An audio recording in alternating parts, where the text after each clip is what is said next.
Open doors. Kathy Page had been blinded at birth. She had been born 2 months early, and at that time, doctors had not yet realized that giving a new baby pure oxygen to breathe would destroy the sensitive nerves at the back of its eyes. But that was then. Kathy Page was now a leading journalist in British radio. She was best known for her intelligent but tough interviews of public figures and people in the news. A recent interview was typical of her style. "So, your election promise to uncover political dishonesty, does that include the bribing of government ministers?" Of course. This government will not tolerate dishonesty of any sort. Would that include the money you received from foreign businessmen and didn't tell your government about? That was a misunderstanding. I can explain everything.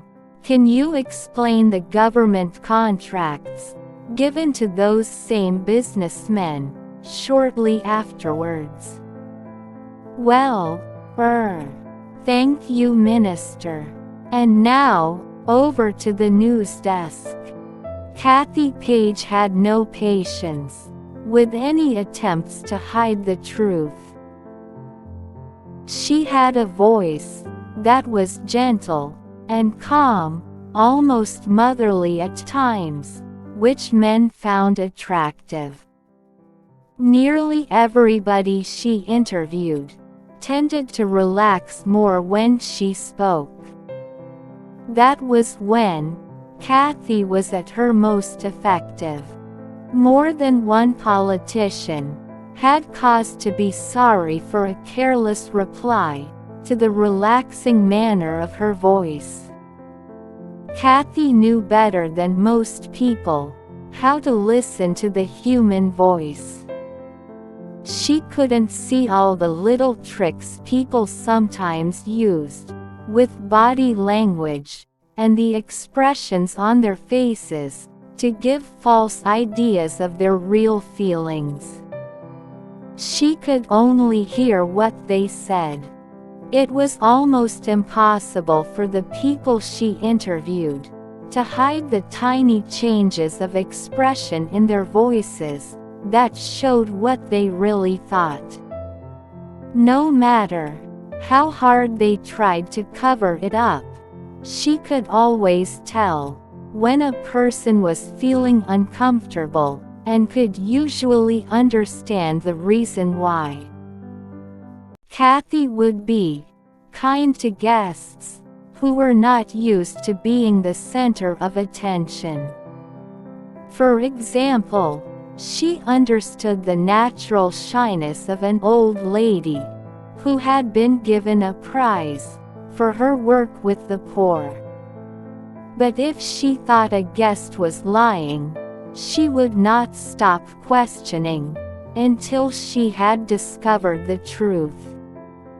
If a lie had been told, she always made sure her listeners knew it. Politicians and businessmen often thought that somehow they could fool her. They rarely did. Kathy was too good at her job for that. Her listeners loved her. She was their star. They knew that if anyone could find out the truth, it was Kathy Page. Kathy had been in the business of radio reporting for 30 of her 50 years in the world. She was happy in her work. She had never married, though she was often told that she was attractive. She was. Her black hair was long and shiny without a touch of gray. Her face was pretty, without being weak, and the few lines which showed made it more interesting. Many hours of yoga had kept her figure in good shape. No, she was not short of male admirers. Occasionally, she would allow one to take her to dinner, if he could hold an interesting conversation. But she mostly preferred the company of her colleagues, her books, and Trudy, her much-loved 6-year-old guide dog. She loved music and the arts. She regularly went to the theater for old, as well as new, productions. It was a favorite activity of hers. The only thing she ever regretted was that she could not see paintings. She had read a lot about great artists and their work, and often wished that she could see a great painting, even if it were just for a short while. But then she would put away such thoughts. They were silly and senseless. It would never happen. Television producers had often, over the years, tried to get Kathy to present her own chat show on television. They knew she was a favorite with the public, and they wanted to attract the large audience that such a show would surely bring. Kathy always turned them down. She felt at home with the radio. It didn't matter what you looked like. It was what you said that you would be judged by. That's what she always told everybody. And besides, Kathy Page, the queen of radio interviews, was shy about her appearance. She turned you down. Again. Are you sure? You told her just how much money we're offering. Mick Dean, the current favorite of his television company, waved his other arm around as he held the telephone. There was nobody else in the office, but he waved anyway. It was just a way of showing his feelings. He couldn't understand how anybody could turn down an offer like this. He had had similar conversations before, all about, "Okay, but don't give up. Try again in a week." "Yes, bye." Mick Dean put the telephone down. He was the company's youngest producer, and was responsible for many of its newest and most successful shows. He was particularly good at producing chat shows, and more serious shows that interviewed people in the news. He believed that a lively argument was the best way to entertain viewers. It would make more people watch the next time. They like to see a good fight, he would always say. And they like fighters. That was why he had always wanted Kathy Page to present one of his shows. Not only is she a good fighter, she looks great, too, and people respect her. She'd be a sure winner, and I want her before anybody else gets her. Yet again his best man had failed to persuade Kathy to join him. But Mick Dean was not the kind to give up. He had not been the first producer to try to win Kathy Page over to television, but he was determined to be the last. Kathy's radio show was one of the most popular shows on the station.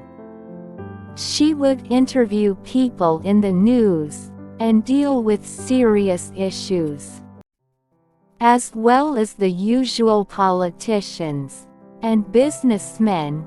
She often spoke to artists, writers and scientists.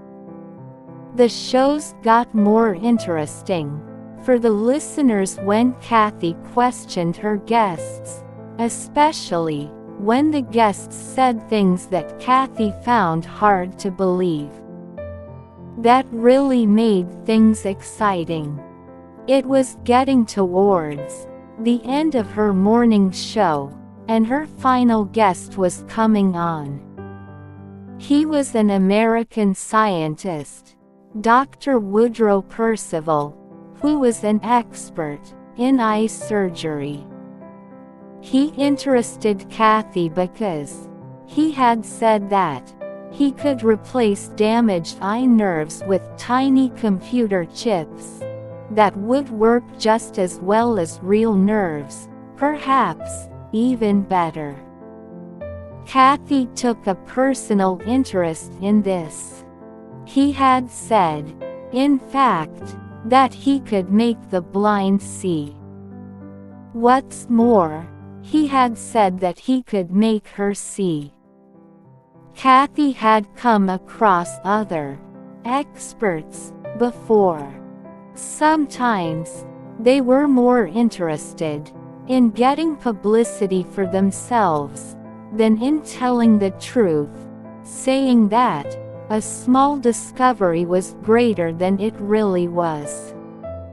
If this guy had any real doubts about his methods, Kathy thought she would know it.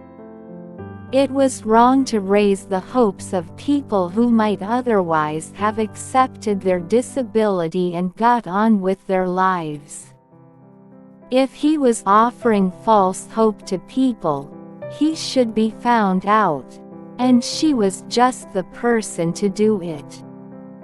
She introduced Dr. Percival to her listeners, and began, "Dr. Percival, you're going to give a talk later today about your new treatment. Could you, in simple language, explain how this treatment works?" "Certainly." And that was exactly what he did. Kathy was waiting for any little changes in his voice that might suggest that he was not sure about what he was saying. His voice was calm. It was not the voice of an old man. He was 40, but it had a quality that suggested strength of character. She questioned him at frequent intervals, listening carefully for any signs that might show his answers to be false. There were none. Everything Dr. Percival said was said in a way that suggested he was being completely truthful. All of his answers were clear and open. Kathy could find no fault with the man's voice or his reasoning. Finally, she asked the question she knew all her listeners were waiting for. "Dr. Percival, you said that you could give me the means to see. That was a very personal thing to say. Were you being serious?" Kathy listened. He had been good so far. If he was going to show weakness, it would surely be now. "Miss Page, let me apologize. This is it," thought Kathy. He's going to weaken. He knows he can't seriously support the things he says he can do for what the papers reported. They named you in particular when, in fact, I had only used you as an example. What I actually said was that people whose nerves had been damaged, in the way yours had, for example, could be helped by my treatment. But Kathy, though she heard no sign of doubt in his voice, wanted him to be very exact with his answer. She knew her listeners expected no less. "Dr. Percival, are you saying that you could make me see?" "Well, I'd have to see your medical records in more detail, but I think so." Yes, I could." It was time for the end of the program. Kathy thanked her guests and the closing music was played. She felt excited, yet guilty, for feeling that way. She had always thought that, even if she had been given the chance to see, she would choose not to, not after a lifetime without sight. But at that time there had been no hope. There had been no point in hoping. Hope was like a door shut, and with no key to open it. Ever. But now, this doctor sounded sure of himself. She was certain of that. For the first time since she was a girl, she allowed herself the hope of sight. She found that she did want to see. She wanted to see those pictures in the museums, the faces of her friends, the sky at dawn, and the stars at night. She realized she wanted it very much indeed. Dr. Woodrow Percival had to rush off to his talk. He thanked her, and left. Kathy heard the door of the studio close behind him. She knew that he might hold the key to doors that had been closed to her since birth. Could those doors really be opened for her? She knew she had to find out. The newspapers, the next day were full of headlines about the interview. Famous blind radio star promised sight by American expert. Will this man give Kathy Page her sight? Go for it, Kathy. The readers and listeners loved it. Mick Dean loved it. He immediately offered to pay all the costs involved, if Kathy would work for his television company, for just a few shows. But Kathy hated all the publicity. She was not afraid to speak up for her listeners, but she hated the idea of strangers making unwanted investigations into her private life. And this, as far as she was concerned, was a very private matter indeed. She refused all interviews on the subject, and turned down Mick Dean's offer straight away. She thought it was nobody's business but her own, and that was final. No further mention was made of the subject on her show. Guests were asked not to raise the matter. They agreed, largely because they respected Kathy, and could understand her situation. But Kathy had been busy. She didn't want the world to know about her personal life, so she had arranged to meet Dr. Woodrow Percival again in private.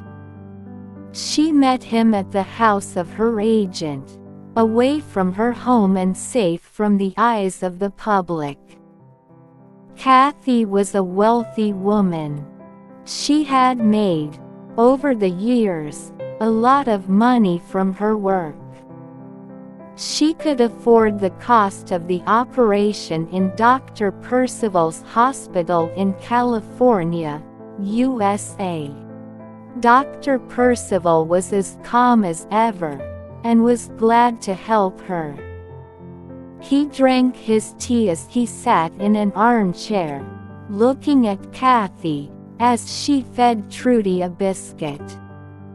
"I must repeat," he said, "that you'll be the first person to receive this treatment.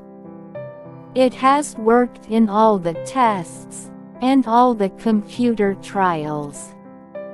Having said that, I must also remind you of the risk involved."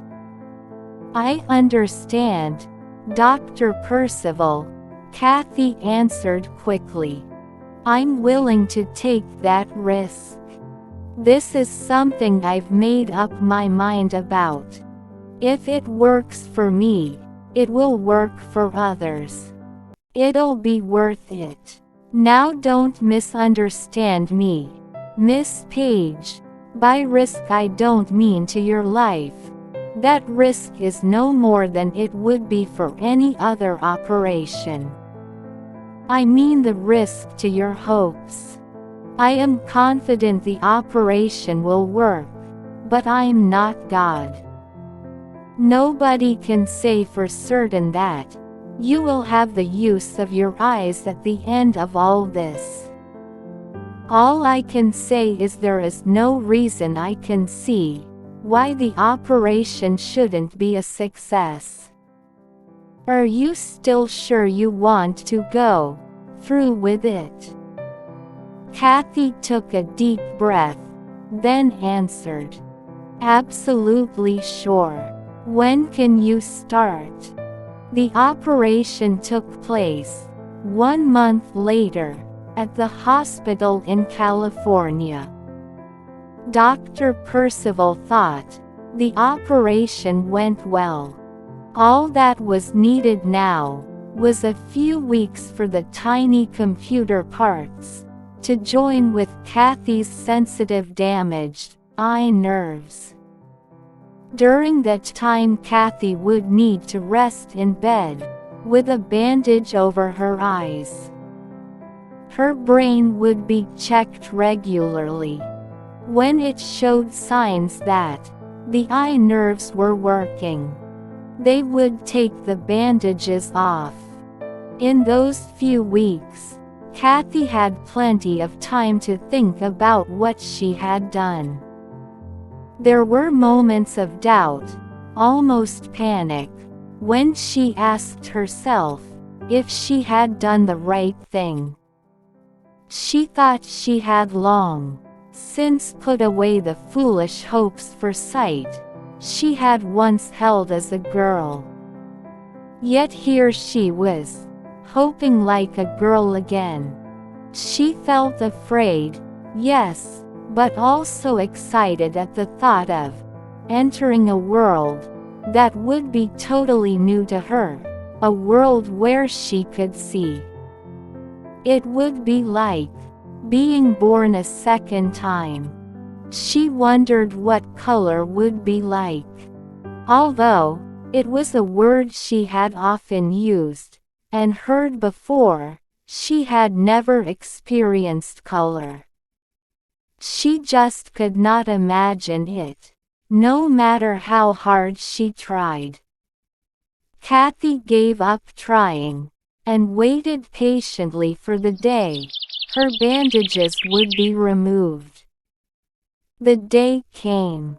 Dr. Percival decided that Kathy's brain signals were doing all that he had expected of them. Things looked very promising. It was time to see if the operation had been a success. He closed all the curtains in Kathy's room so that the light was low. He turned to her and spoke. "Now, Kathy, we have to take things slowly. Even if things go well, you won't have full eyesight to begin with.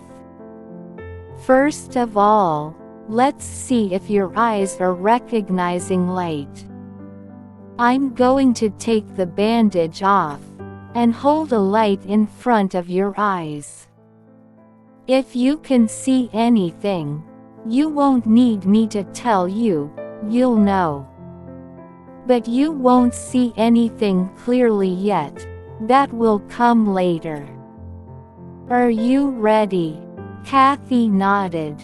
Dr. Percival held a small light in front of her eyes, as a nurse slowly and carefully removed her bandages.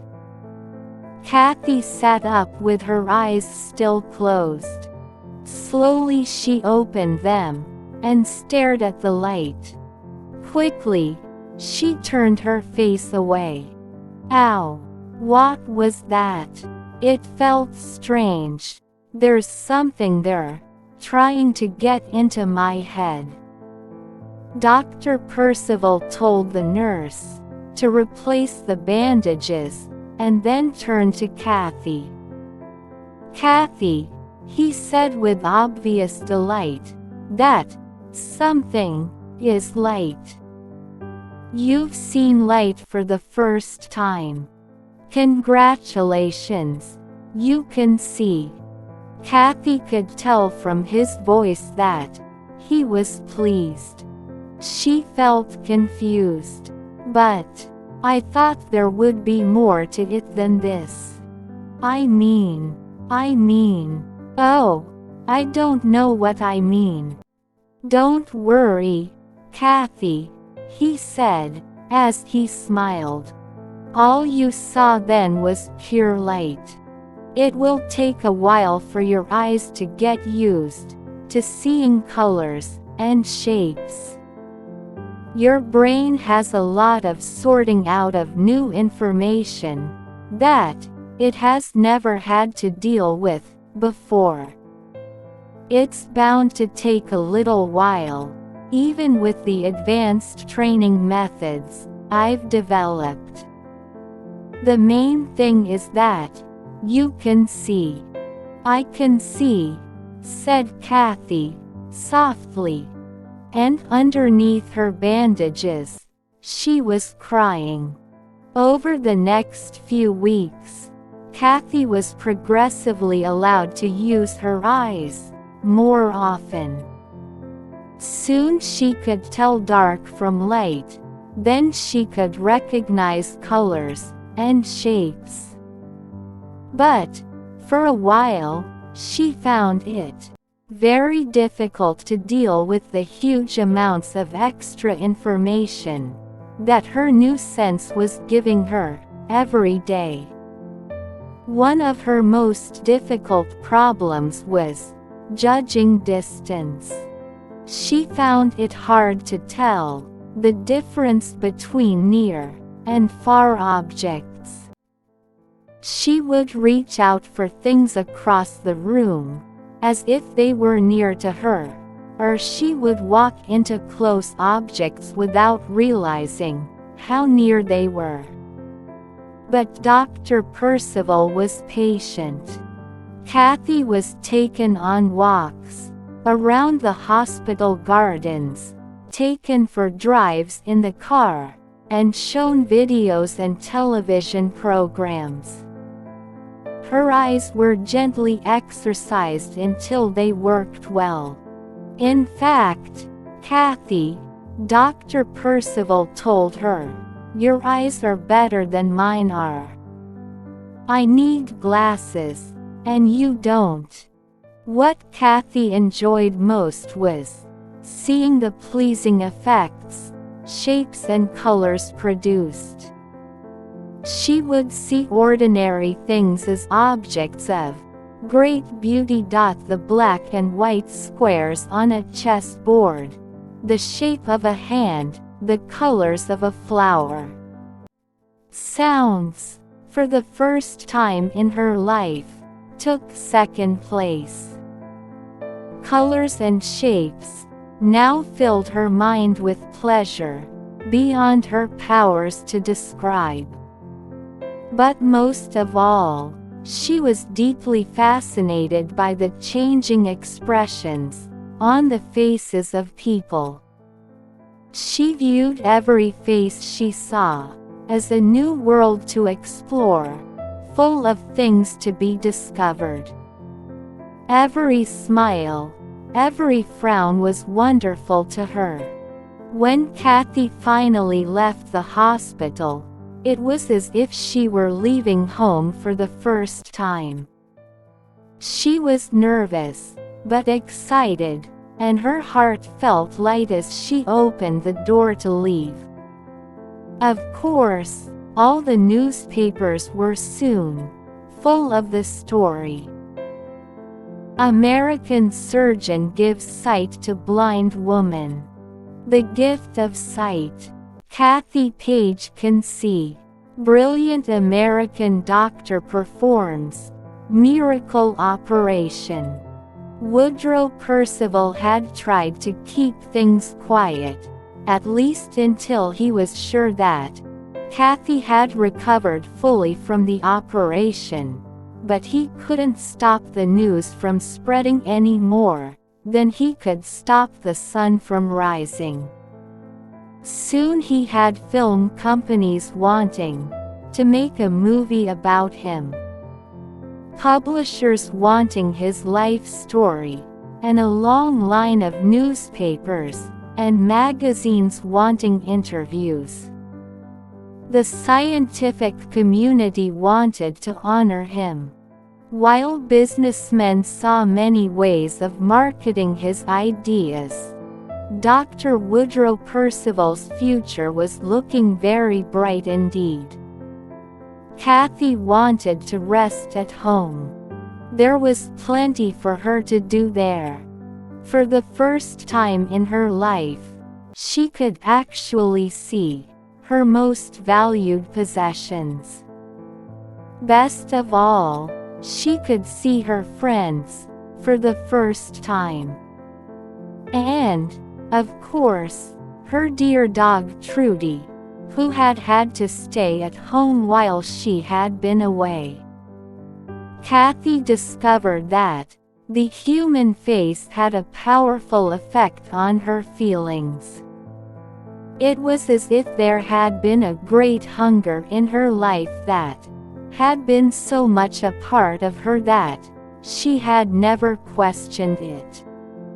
Not until now. She had never before realized what a smile looked like, and it often moved her to tears to see her friends smiling. Then there was her taste in clothing. Before, she had always had to depend on the judgments of others to provide her with clothes that felt comfortable but looked smart. When she looked in her wardrobe, she saw nothing but dark colors, or pale things that looked like they had no color at all. "They've got to go," she said, as she took some of the clothes out and threw them onto the floor. She was determined that, from now on, she would only wear clothes that were in colors she liked. After all, she could now decide for herself what clothes she could wear. She arranged to go shopping with Carla, her agent, the very next day. Trudy came, too.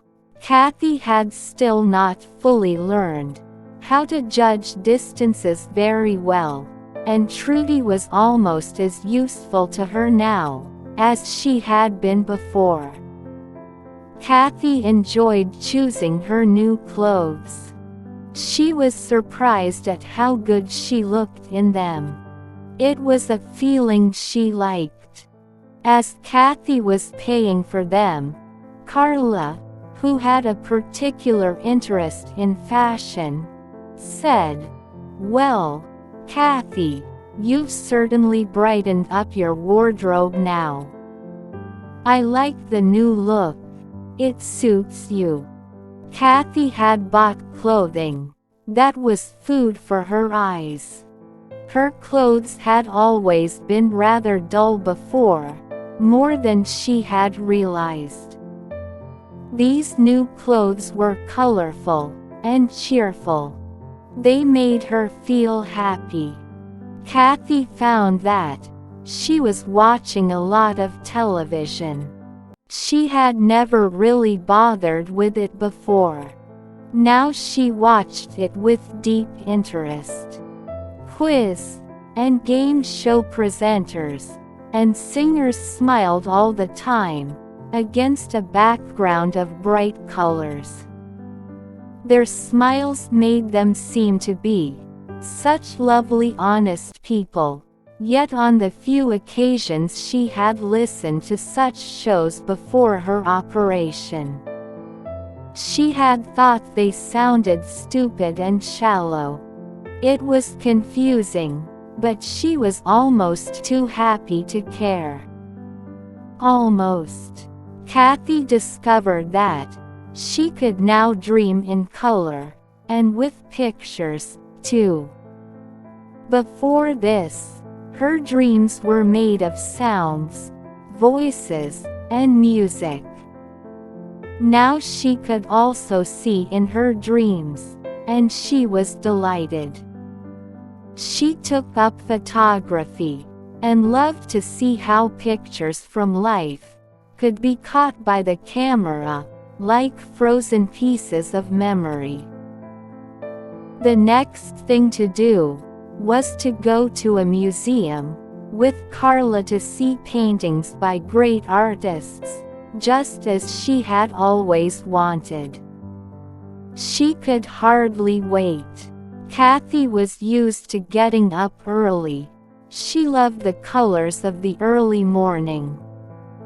And she planned to visit as many London museums as she could during the day.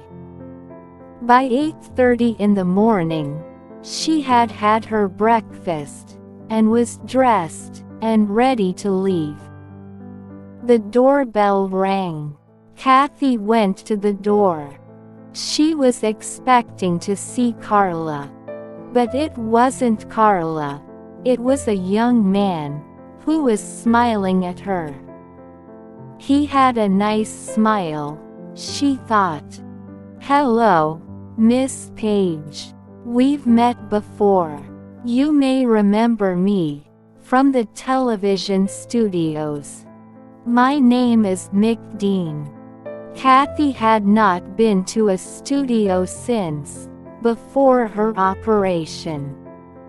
She had decided to take at least 1 year off work, no matter how the operation turned out. She had been thinking of writing a book about her life. It would be a challenge, and she liked challenges. But now, she had a new challenge. Mick Dean had given her a television show of her own to present. He had wanted her to do it so much. He had told her that he just had to talk to her himself. And that was exactly what he had done. He had just turned up at her door. It was totally unexpected. She probably would not have spoken to him otherwise. Kathy decided she liked him for it. She had never really taken much notice of Mick Dean before. In fact, she remembered that he had sounded far too sure of himself for her liking. But she must have been mistaken.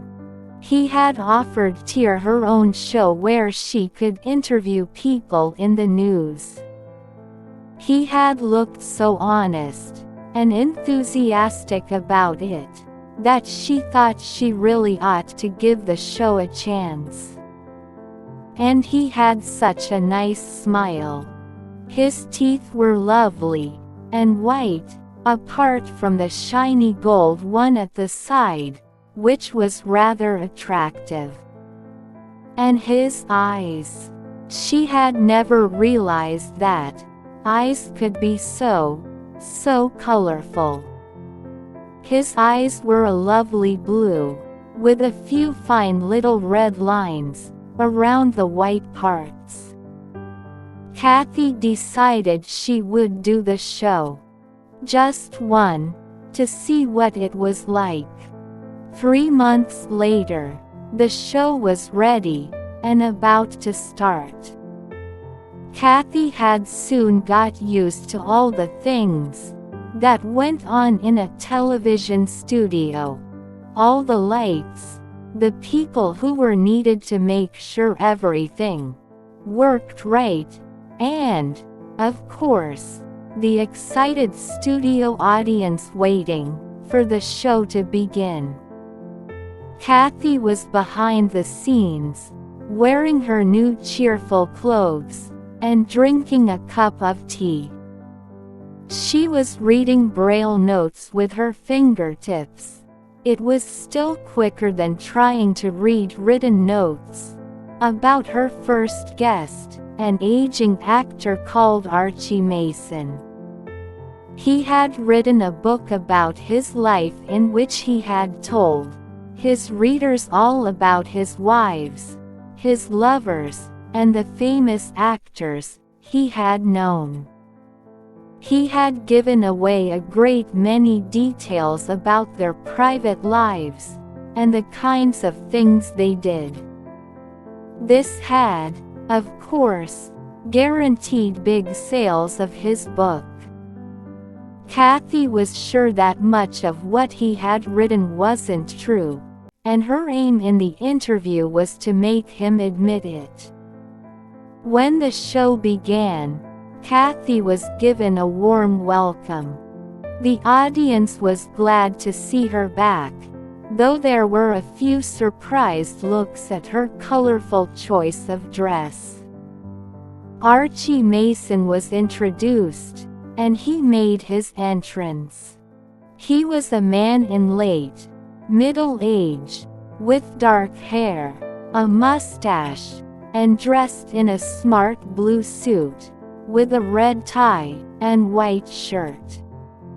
He was still handsome, and knew it as he smiled at the audience, with his perfect white teeth, waving, and showing an expensive gold watch on his wrist. He then turned his smile to Kathy, as he gave her a kiss on the cheek, before sitting down. He has a nice smile, Kathy thought, as she looked at his perfectly shaped teeth. She liked to see things that were bright and evenly shaped. Kathy at once started to question Archie Mason about some of the more doubtful details of his book. "I swear to you, Kathy, that nothing in my book is untrue." "Honest," said Archie, as he smiled and showed his white teeth. Kathy's ears were hearing a voice that did not sound honest at all, but her eyes saw a big warm smile that looked open and truthful. Her brain listened to her ears, but her heart looked at the smile. It was hard to believe that a man with a smile like that could ever lie. For the first time during a live interview, she doubted her judgment. She decided to believe him. From that moment on, she was no longer sure of her own judgment. To the audience, it seemed as if Archie was the one in control, not Kathy. So long as he gave her a big smile, he could say whatever he liked. Kathy simply nodded and said, "Yes, and, really," to him. This was not what the audience expected. Where was the Kathy Page they knew? She should have known right away how to deal with a self-important old fool like this. Her next guest was a politician who had broken some of his election promises. At least, everybody thought she would sort him out. He was more like what she was used to. But the politician had been prepared well. He had a boyish look, though he was well over 40. But, most of all, he had a nice smile. She didn't know what to think of all the different signals she was getting from this man. His voice told her not to trust him, while his smile told her he was honest. She could no longer trust her judgment. She felt confused. The politician said almost anything he wanted. Kathy knew she should have been asking more questions, but she just didn't have the confidence in her abilities anymore. She was too slow and the politician was too quick. After the show, Kathy knew she had done badly. She felt terrible. She was not surprised when she heard, not long afterwards, that her show would not be put on again. She heard no more from Mick Dean.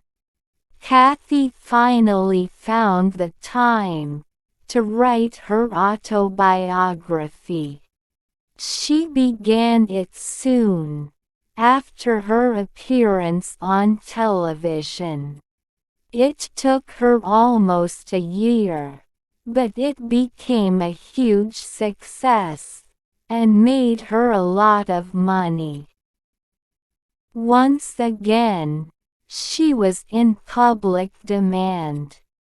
Because of her renewed popularity, she was asked by a different producer to make another television show.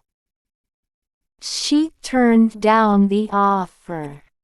She didn't want to go through that again. Instead, she decided to return to radio, and soon her old show was back. Kathy wanted to show her fans that she was as good as ever. As her first guest, she chose the politician she had interviewed during her disastrous television show. Naturally, he expected an easy time of it again.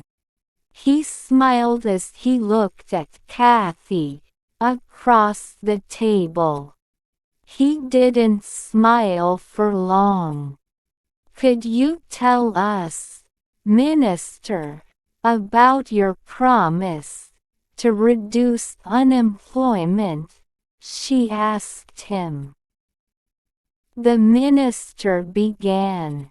"Of course, Kathy, but you must realize these things take a long time." "Oh really? That's not what you said last month." She then went on to tear him apart, taking each of his promises in turn, and showing how they had all been broken. He was, before a listening audience of millions, shown to be false and dishonest, just as she had first thought. This was what her listeners had been waiting for. As the politician left, Kathy sat back and took off the black scarf she had tied around her head to cover her eyes throughout the interview. Kathy Page, the queen of radio interviews and star of her listeners, was back.